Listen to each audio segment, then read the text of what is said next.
Hey everybody, it's Rosie. In this video, we are making pork neck bones and gravy. This is my revised recipe. So I'm going to start off seasoning the meat. I'm using some seasoning salt. I will also be sprinkling in some onion powder as well as garlic powder. So once all of those seasonings are in, I'm going to use my hands to mix the meat around, or get the meat going around so I can ensure all surfaces are covered with seasoning.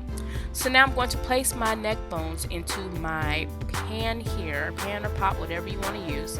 I'm going to pour in some chicken broth. If you don't have chicken broth, you can definitely use water. You may need to add salt, a little more salt and pepper just for taste. I'm going to bring that to a boil, cover it with a lid, and while it's boiling, or while it's cooking, go ahead and flip it around to make sure nothing burns. Okay, we're going to work on our gravy while the neck bones are cooking. I put in some olive oil and bacon. The olive oil is used just to encourage the bacon to fry a little better. I know a lot of you are like, oh my god, there she goes using all that fat. But this is the harsh realities of real cooking. There is fat, there is sugar involved, so get over it and let's continue to cook. So the bacon fat is all there. I'm going to use some all-purpose flour, and I'm going to brown that all-purpose flour. As you can see, I removed all of the bacon. There may be a piece or two left in there, but that's okay. I have achieved the color that I want, which is a milk chocolate brown, and now I'm going to remove that from the burner.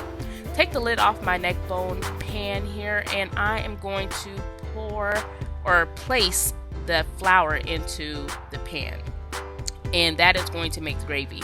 I like to make sure I get all of the flour out, so I'm going to add in a dash of water into that pan that we just fried the bacon and all that stuff in, and I'm going to pour it in there. So it has really nice bacony flavor, and as you can see, the gravy looks delicious.